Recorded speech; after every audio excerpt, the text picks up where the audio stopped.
सुप्रभात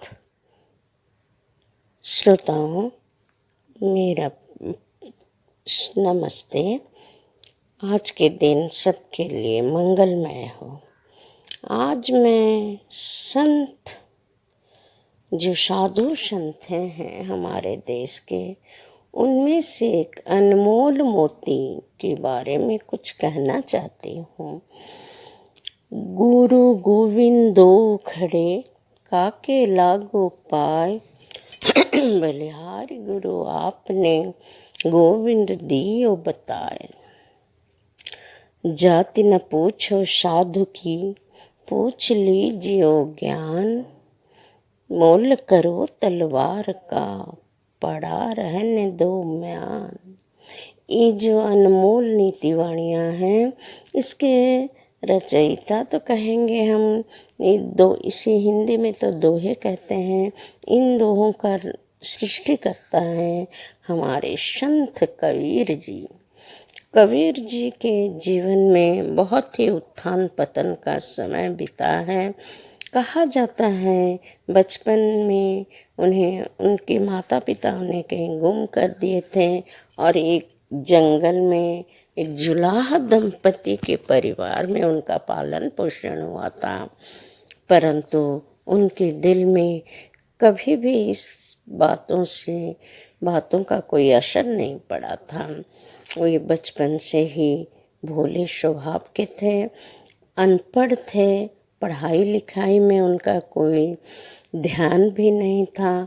और आपने जो समय बिताई थी अपने जीवन के पथ पर सत्यनिष्ठ एक अच्छे मानव के रूप में, उन्होंने हर सदैव ईश्वर से ही पूजा, दिल ही दिल में ईश्वर को स्थापना किए थे।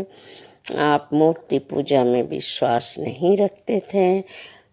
कर्म वचन से जो सच्चे मार्ग में चलता है उसी को ही आपने प्राधान्य देते थे। कबीर जी और भी कहते थे, पोथी पढ़ पढ़ा जग मोया, पंडित भया न कोई। ढाई अक्षर प्रेम का, पढ़े सो पंडित हो। तो सत्यनिष्ठ कबीर इस तरह भोलेपन के थे। सदैव उन्होंने साधु संतों के साथ समय बिताते थे। मन में जो आता था उसे गाना के रूप में या दोहे के रूप में देते थे, हमें प्रदान करते थे। उस वक्त या उसी समय के कोई पढ़ाई जानने वाले ज्ञानी व्यक्ति उसे लिख कर रख लेते थे। एक छोटी सी घटना उनके जीवन की मैं कहती हूँ।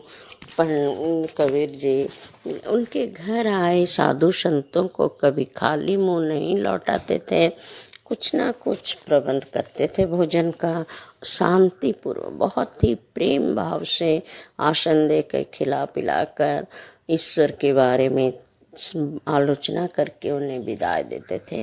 परंतु बहुत ही अभावी थे। एक राशन दुकान से जाकर राशन किराए में लाते थे, बाद में पैसा लौटाते थे, उधार लाते थे। कहीं से कुछ प्रबंध होने से उन्हें पैसा लेकर दुकानदार को देते थे। एक दिन उनके यहाँ कई साधुओं का आने का समाचार उन्हें प्राप्त हुआ और दौड़े राशन की दुकान में। बोले, भाई आज मुझे बहुत कुछ चाहिए है, मेरे घर से साधु उपास जाएंगे, दयापूर्वक मुझे कुछ भोजन के लिए राशन दे दीजिए। राशन दुकानदार बहुत ही व्यस्त था, उसके और सारे कस्टमर थे, तो वो बेचारे हरदम बहुत ही अच्छे तरह से कबीर जी को जानते थे। फिर भी कहें, नहीं नहीं, तुम मेरे साथ एक आज वादा करके जाओ, अगर समय पर मुझे पैसा नहीं लौटाओगे तो हमें और कुछ देना पड़ेगा। तो कबीर जी बहुत ही खुश हो गए। भाई, अगर तुम जो मांगोगे मैं तुम्हें दे दूँगा, परंतु कुछ मुझे चावल आटा दाल का दे दो, हमें, मुझे निराश ना करो। तो दुकानदार कहा, ठीक है, तुम्हारा आवश्यक मुताबिक मैं राशन दे रहा हूँ, परंतु तुम वादा करो, मुझे वचन दो कि अगर तुम आज पैसा नहीं लौटाएगे तुम्हारे घर से साधु लोगों की विदाई के बाद, तो आज जैसे भी हो तुम अपने पत्नी को लाकर मुझे दे देना। तो बहुत खुश हो गए, बोले ठीक है मैं ला कर दे दूँगा, कोई बात नहीं, नहीं मैं पैसा लौटा दूँगा।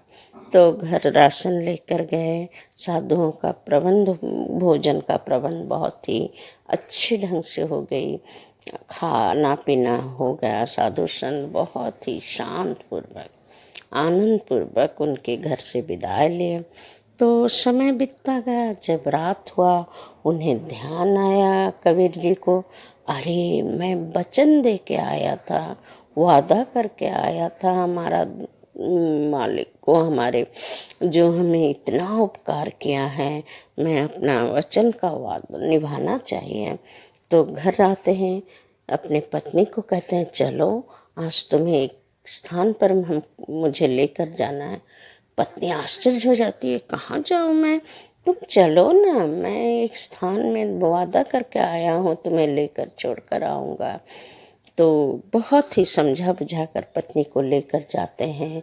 बहुत ही रात हो चुकी थी, जब दरवाज़ा जाकर खटखटाते हैं दुकानदार के, वो भी व्यस्त हो जाता है, इतनी रात गए कौन ले आया मेरे घर में। दुकानदार जब दरवाज़ा खोलता है तो दरवाजे के सामने कबीर जी और उनके पत्नी को पाता है।